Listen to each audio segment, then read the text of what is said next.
morning, dear students. How are you all? Hope you all are fine. Today, I am your English teacher, Priti Chawda, welcomes you in our English class. आज की class का topic पीछे दिख रहा है ना? दिख ही रहा होगा, बोर्ड पे लिखा हुआ है, तो आपको पता है कि what is the topic for today. So, as you know that we have completed the semester 1, the book also, the grammar also. Now it's time for more exercise. So, we are focusing on application and letter. So, our today's topic is application. एक चीज और याद रखिए कि application के पीछे कुछ भी हो सकती है. सिक एप्लीकेशन हो सकती है, लीव एप्लीकेशन हो सकती है, गोइंग आउट ऑफ स्टेशन, बहुत सारे रीजन होते हैं, but the format is same. You just have to change the subject. केवल सब्जेक्ट चेंज करना होता है, फॉर्मेट एज इट इज होता है. ठीक है, तो शुरू करें आज का topic. Okay, so first of all sick leave. मैंने यहाँ पे सिक लीव की एप्लीकेशन लिखी है क्योंकि जब भी आप स्कूल आते हैं, बीमार पड़ जाते हैं, तो आपको एप्लीकेशन लिखनी. एप्लीकेशन दो लोगों को लिख सकते हैं. You can write for 2 peoples, either to the principal और to the class teacher. It depends on you whom you want to write. Okay, if you want to take just a 1-day application, then you can write to a class teacher. But if you need a more holidays, then you have to write to your principal. So first of all, you have to write the application. Application sick leave मतलब हम बीमार हो जाते हैं, बुखार आ जाता है, उसके लिए हम एप्लीकेशन लिख रहे हैं. ठीक है. फर्स्ट ऑफ ऑल टू मतलब किसको लिखी जा रही है. अब यहाँ पे एप्लीकेशन हम किसको लिख रहे हैं? We are writing the application to the principal. So to the principal. Okay, to the principal. ये सारी हेडिंग है. इसे क्या कहा जाता है? हेडिंग. ये याद रखना कि इसे हेडिंग कहा जाता है. तो हमारी हेडिंग शुरू हो गई है. ठीक है. To the principal. यहाँ पे आता है एड्रेस. क्या आता है? एड्रेस. तो एड्रेस में हम लिखेंगे, क्या लिखेंगे एड्रेस में? एड्रेस में हमें लिखना है, एड्रेस में हमें लिखना है जगह. आप प्रिंसिपल को लिख रहे हैं, बट कौन से प्रिंसिपल को लिख रहे हैं? स्कूल का नाम तो बताना पड़ेगा ना. So we have to write the address of the school where we are writing the application. So we are writing Shri Vinayak convent HS school, Daloda, MP. Okay, तो ये हो गया आपका एड्रेस. Now date. किस डेट को आप एप्लीकेशन लिख रहे हैं? On the same date. ठीक है. अगर मेरे को आज छुट्टी लेनी है, कल लेनी है, तो मैं आज एप्लीकेशन लिख के दूंगी. या तो आज की डेट मेंशन करूंगी या कल की. अगर बिफोर दे रहे हैं तो बिफोर की डेट. अगर ऑन द सेम डे है सुबह, तो ऑन द सेम डे की डेट. मैं आज लिख रही हूं तो मैं आज की एप्लीकेशन दे रही हूं. ठीक है. सब्जेक्ट मतलब विषय. ठीक है. आपका विषय क्या है? Application for sick leave. Application sick leave के लिए. आप चाहे तो यहां मेंशन कर सकते हैं application for sick leave 2 days या 3 days, एज यू विश. नहीं तो आप आगे मेंशन कर सकते हैं. It depend on you. Okay. Then the salutation मतलब ग्रीटिंग देना है हमें. ग्रीटिंग का मतलब ये है कि हम किसी को भी जब बुलाते हैं जो हमारे बड़े होते हैं, dear sir, dear ma'am, respected sir, respected ma'am, ऐसे बुलाते हैं.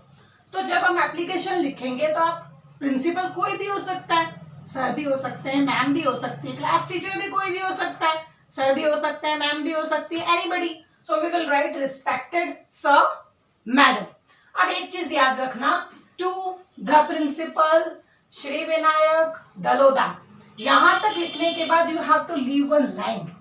एक लाइन छोड़ना है. ठीक है. एक लाइन छोड़ना है. It is for the clarity. We have to left one line. Date लिखा, लीव वन लाइन.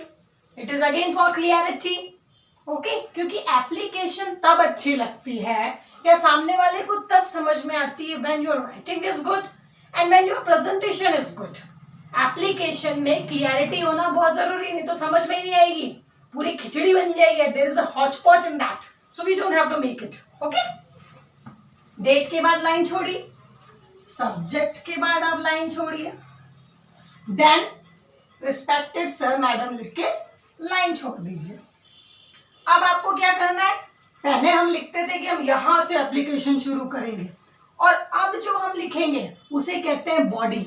ये तो हो गया पूरा आपका सिर हो गया, कान हो गए, गर्दन हो गई, शोल्डर हो गए। अब शोल्डर से लेके नीचे तक हमें बॉडी तैयार करनी है। फिर आएंगे लेग्स, तो हम बॉडी ऑफ द लेटर तैयार करेंगे इसके बाद। तो यहां तक समझ में आ गया रिस्पेक्टेड सर एंड मैडम। अब जो इसके बाद आता है उसे कहते हैं बॉडी ऑफ द लेटर। क्या कहते हैं? Body of the letter. मैं यहां लिखती हूं, इसके बाद जो आएगा वो आएगा बॉडी ऑफ द एप्लीकेशन, तो वो बॉडी होगी।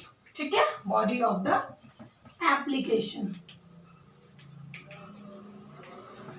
अब इसके बाद हम बॉडी में ये आता है कि whatever you want to say, whatever you want to express, you just write it down, you have to write that. Okay, तो अब हम लिखते हैं body of the letter. Okay, now moving to the next is body of the application. मतलब अब body, अब आपको जो कहना है पूरा विवरण कि आपको छुट्टी क्यों चाहिए, किस लिए चाहिए, सारा रीजन हम किस में लिख देते हैं? बॉडी में। किस में लिख देते हैं? बॉडी में। Got it? So sick leave है तो सिक लीव की छुट्टी ले रहे हैं हम लोग। Okay, now moving to the body. Starting करेंगे विथ ड्यू रिस्पेक्ट, मतलब पूरी रिस्पेक्ट के साथ। With due respect, comma, I want to say that I am not in a position to attend the school. मैं पूरी रिस्पेक्ट के साथ ये कहना चाहता हूं या कहना चाहती हूं कि मैं स्कूल अटेंड करने की पोजीशन में नहीं हूं। As I am down due to fever. Down due to fever का मतलब होता है फीवर की वजह से लो फील करना, मतलब सेहत सही नहीं होना, फीलिंग डाउन, कमजोर महसूस करना। I have been recommended by our family doctor that I have to take proper rest for at least 2 days. मतलब फैमिली डॉक्टर ने ये रेकमेंड का मतलब होता है कि मुझे ये सुझाव दिया है या मुझे ये बोला है कि मुझे 2 दिन आराम करना है, फिर मैं ठीक हो जाऊंगा।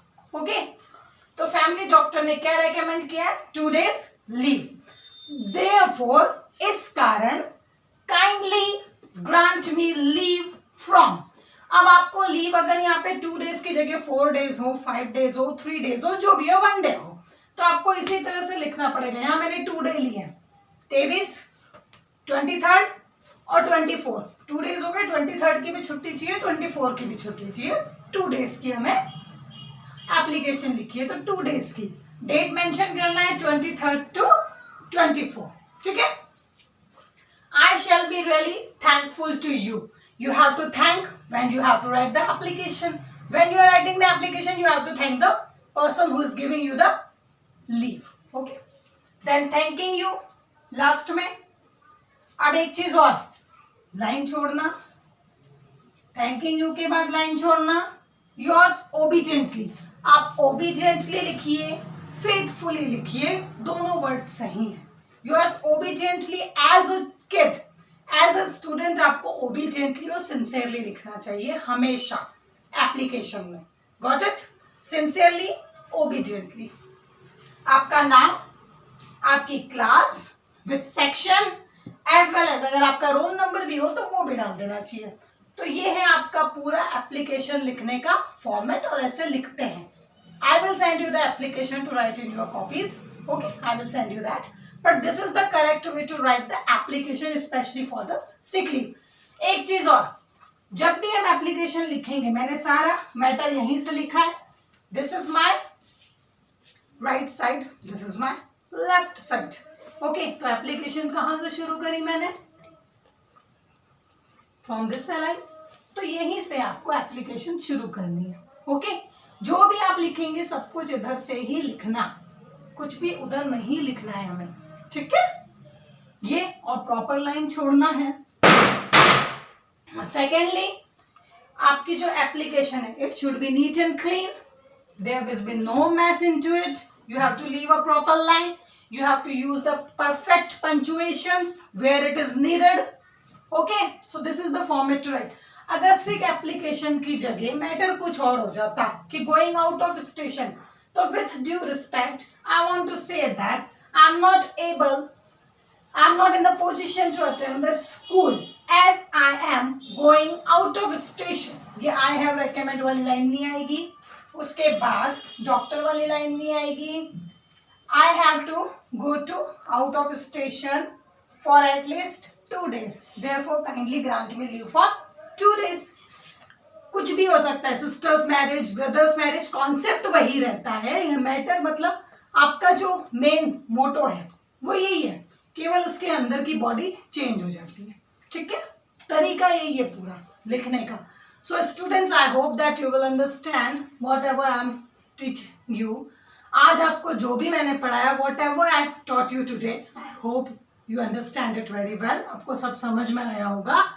I will be back with a new video very soon. Bye bye kids. Have fun.